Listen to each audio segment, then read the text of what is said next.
Good morning সবাইকে বন্ধুরা, তোমরা সবাই ভালো আছো তো? আর আমি ভালো আছি তোমাদের আশীর্বাদে। তো তোমরাও ভালো থেকো, সবসময় এটাই চাইবো। তো আজকে খুব সকাল সকাল ঘুম থেকে উঠেছি। খুব সকাল বলতে প্রায় 5টা হবে। তো এরাম দিয়ে রেখেছিলাম 5টার দিকে, 5টা 2-3 এমনি হবে আর কি। তো আজকে একজন স্পেশাল মানুষ আমাদের বাড়িতে আসবে, তাই কারণে সকালে ওঠা। তুমি কালকে রাত্রে ভাত খাও নাই কেন? তুমি না অনেক কিছু দিতে পারবে না, তাই নাকি? রাতে ভাত না খায় ঘুমাইতে হয় না, ঠিক আছে? না যখন আবার রাতে বা তবে আবার না খায় ঘুমাবে না, এমনি করে না, ভাত খেয়ে ঘুমাবো। হ্যাঁ বর, তুমি এখানে কি করছো?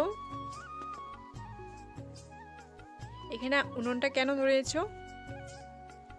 বর বলছি কি যে আমি এখন উনুনটা ধরেছি এই কারণে যে আমি এখন চান করব।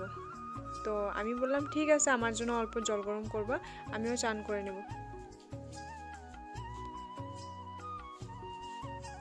এই যে এই জায়গাটা তোমরা দেখতে পাচ্ছ, এখানে বাসের নেক্সট না, সরি, আগের ভিডিওতে আমি দিয়েছিলাম।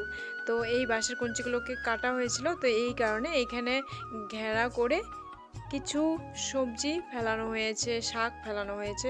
এখানে হচ্ছে মূলা শাক, আর হচ্ছে এই জায়গাটা যে দেখতে পাচ্ছ এখানে ধনিয়া পাতা, তারপর পালং শাক, ওগুলো ফেলেছিলাম। পুজো সেরে এখানে দেখো ভাত নিয়ে আমরা বসে পড়েছি, মা আর ছেলে।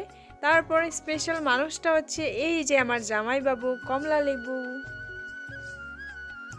আমার শাশুড়ি মা আমার জন্য কি পাঠিয়েছে দেখো, এখানে হচ্ছে ঠেকুয়া বিস্কিট পাঠিয়েছে। তারপর কালকে আমাবস্যায় কালী পুজো হয়েছিল আমার শাশুড়ি বাড়ির সামনেই, তো ওখান থেকে আমাকে খিচুড়ি পাঠিয়েছিল। এখানে জামাইবাবু আমার জন্য একটু দুধ চা রেখে দিয়েছিল, এটাকেই এক ঢোক মেরে খেয়ে দিলাম।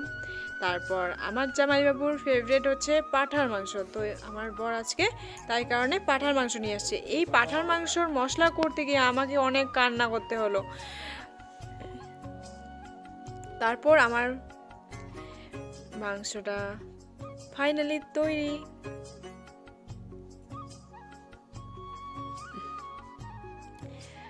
জামাইবাবু বলছে তুমি বেশি কিছু বানিও না, তো তুমি মাংসটাই খালি বানাও। তো আমি বললাম ঠিক আছে। তো জামাইবাবু আলু ভাজা খেতে খুব পছন্দ করে, তার জন্যই আমি একটু আলু ভাজা করে নিয়েছিলাম, আর একটু ধনেবাটা চাটনি করব রসুন দিয়ে।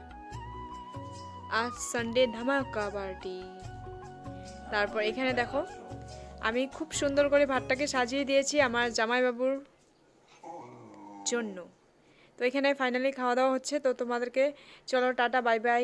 ভালো লাগলে ভিডিওটি একটা সাবস্ক্রাইব